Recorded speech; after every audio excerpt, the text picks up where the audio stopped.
remain standing, please. Can we sing the song? Sa offering. Sa makausa pa, may hapon, may gabi, kinatas tunga-tunga dani, no? As we all know, God preparing Jesus even in the womb of Mary. Nga kanang bata, kung mudako siya, makahimo siya og mga mirakulo sa kinabuhi. Mga dili makadungog, nakadungog. Mga amang nakasulti. Muna ang mirakulo ni Jesus. Pero wala siya gibuhat nga miracle sa gamay pa siya. Nakahimo siya og mirakulo sa iyang kinabuhi. Why? Because when Jesus nagatubo siya, full, puno siya sa balaang Espiritu. God can use us wherever we go. Amen ba taana? When I went to Tangob last week, 2 weeks ago, na akong gilihan sa ito nga gusto siya maburos pag umangko ni Bibian. Ya usahay lagi kay kapoy magaayo, murag kaampuon ka og dili. Pero natanong sa akong una-una, dili man ka mo ayo nimo ang Ginoo man bisag unsa ka kaluya. Preparaha lang imong kasing-kasing. Right then I pray. A month ago, 2 months ago. Sa dito ko sa Tangob, miingon Sister Bibian, Bishop, imo ra ba nang giampo nga maburos og naburos gyud in taon siya. To God be the glory. Wa man ko kondisyon na to, man ko magkurog-kurog. As much as possible, dili galing ko gusto mo ampo. But the grace and the mercy of God operate in that way, usahay. Kanang kapoy ta ba?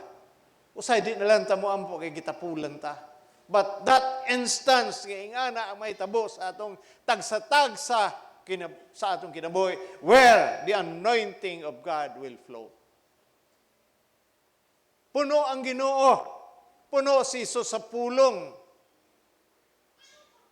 Before He can reap the mighty hand of God's blessing sa iyang kinabuhi, natamnan siya og pulong sa Ginoo.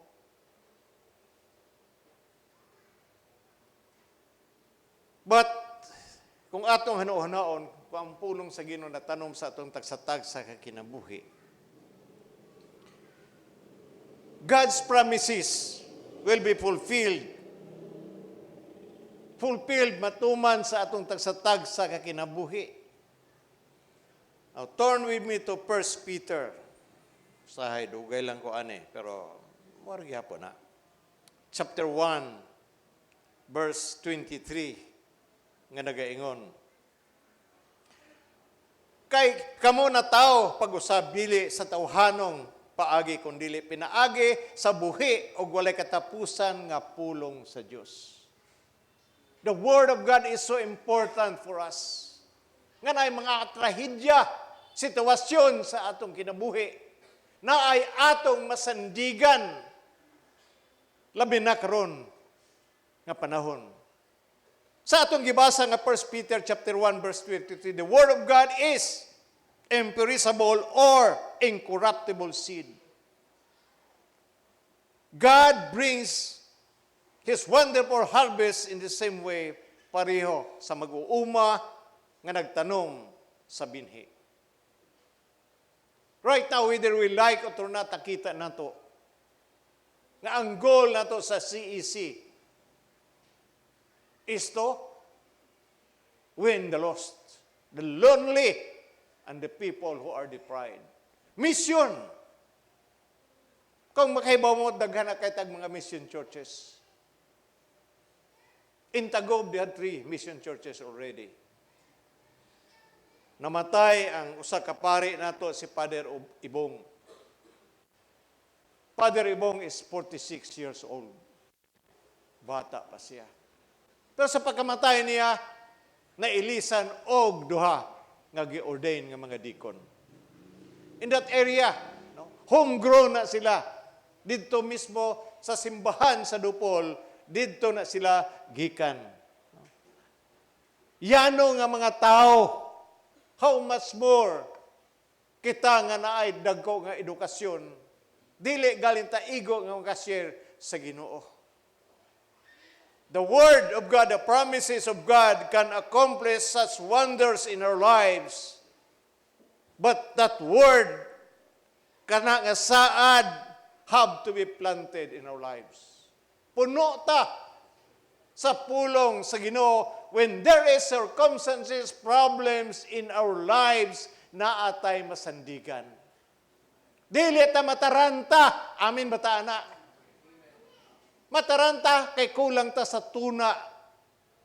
Ug unsa ang Ginoo sa atong tagsatag sa kakinabuhi. Kung nagtanom ta og kwarta, makaharvest tag kwarta.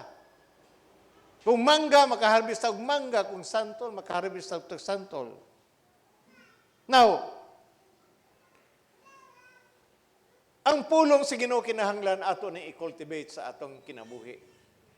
Di ra kay atong basahon. Kay saraw niya limtan dayon nato. Na ako'y bersikulo nga dili nako malimtan.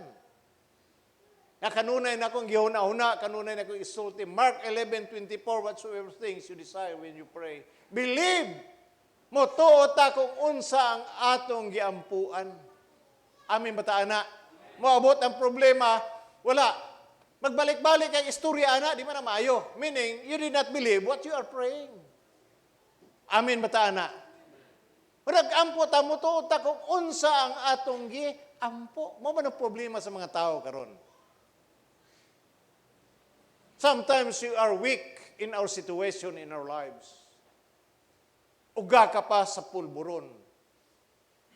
Ngano mang uga ka sa pulburon.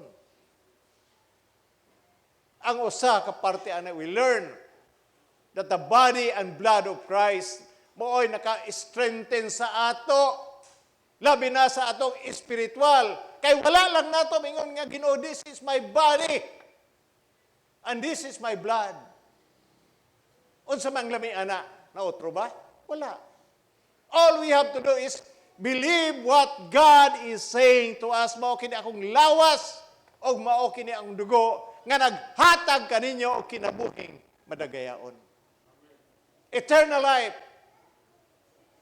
Usahay kung nay mamatay, usahay makatawa man ko.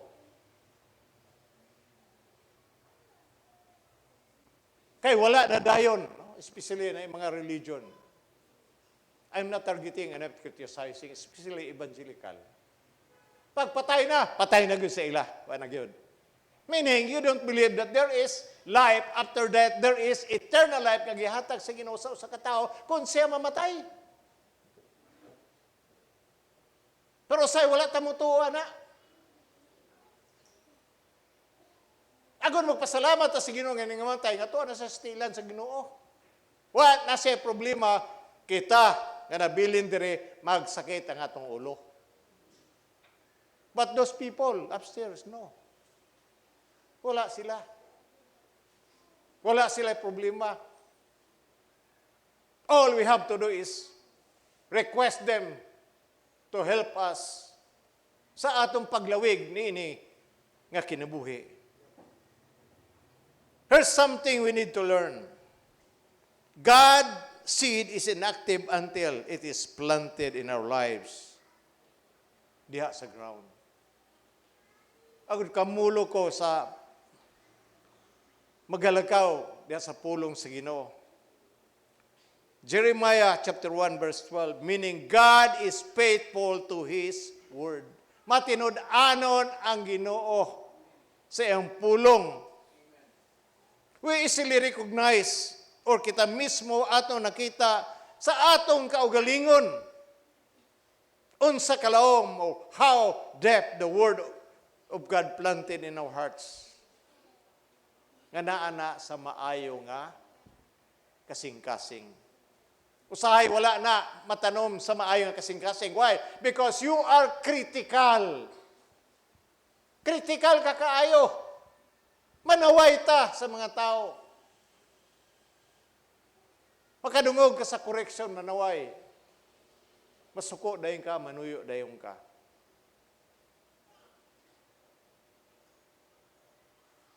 What are we planting sa atong kinabuhi, sa atong kasing-kasing? Are you planting the seed of God's word so that you can harvest? If you will be faithful to plant that seed and water it, God will give you increase. Kinahanglan nga tag-as sa pagtuo, aming bataana. Now we are building a church. Nagtambak ta. Provision sa Ginoo hinahinay. Why? Because God is faithful. Isip og simbahan, wala tayo laing buhaton, kundi we agree, amin bataana, nga makahimo tag simbahan. Ang atong lote is 2,245 square meters, dako kayo. Where magbutang ta og katedral, magbutang ta eskwelahan, magbutang ta og dorm para sa mga pare nga mabot.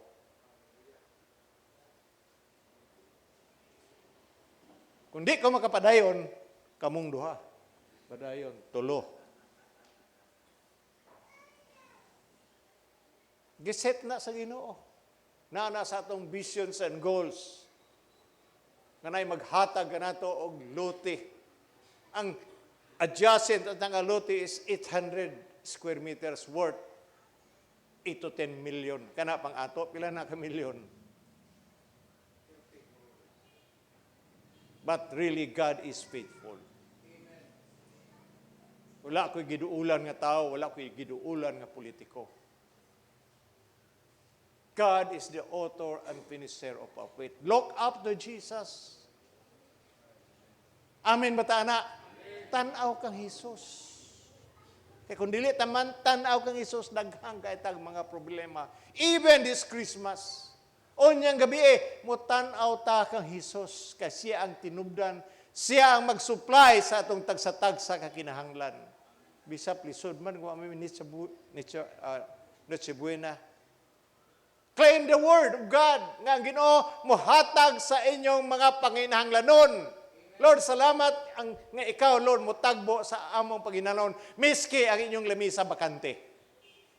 Hello. Mo man ang kulang nato. Nga ang pulong sa Ginoo ihawom nato sa atong sitwasyon, sa atong kaugalingon. Unsa ta nga klase nga mga tao. Pero ang pagtanaw sa Ginoo sa ato, we can really do it tungod sa iyang grasya. Natao si Jesus nga mahimo siyang manunubos. Natao siya para i-deliver niya ang mga tao of all bondages of sin. Mo nang kinahanglan kanato. But the best thing with us is to share the gospel. Datas karon sa misyon. Ingni yung tapad, pag-misyon. Pag-share sa pulong sa Ginoo. Pasag din na silang buto og dili. Why? There is the Holy Spirit that convict a person. Ang gusto lang sa Ginoo is mo sangyaw ta. Mo share ta sa pulong sa Ginoo. I know a lot of people here nakashare sa pulong sa Ginoo. Nakadala sa pulong sa Ginoo diri sa atong simbahan. Si Edna, nakadala man na. Amay ang nadala. Nga maadto ta sa langit, pangutanon ta sa Ginoo. Unsa may imong na-share sa pulong sa Ginoo? Ambot ka, Lord? Mission is the heart of God. Amen ba taana? Unang heart sa Ginoo. Dili na ta mag-exhibition. Kay iya na. It's up to God by the power of the Holy Spirit nga mag-share tayo kung kanang na madala. All we have to do is just open our mouth. Amen ba taana? Mga youth, amen ba taana? Mga kayot. Important for us this Christmas. Nga magsadya ta sa Pasko. Manganta ta sa Pasko kay karon atong gisaulog Dili lang ang first advent, kundi ang second advent. Kapag abot sa Ginoo sa iyang pagbalik, ang ikaduha, amin batala. Huwat man tag rapture. Rapture, usahe, kuan man na, gusto lang kamukagayo sa problema sa kalibutan. Agon mo ingon, Lord, kuhaan nami. Dili mao ang purpose sa Ginoo sa ato. Ang purpose sa Ginoo is we have to conquer and deliver the evil spirit around us because God is with us. Amin ba ta na? Mao kanang ebanghelyo, gihangyo tanan sa pagpanindog.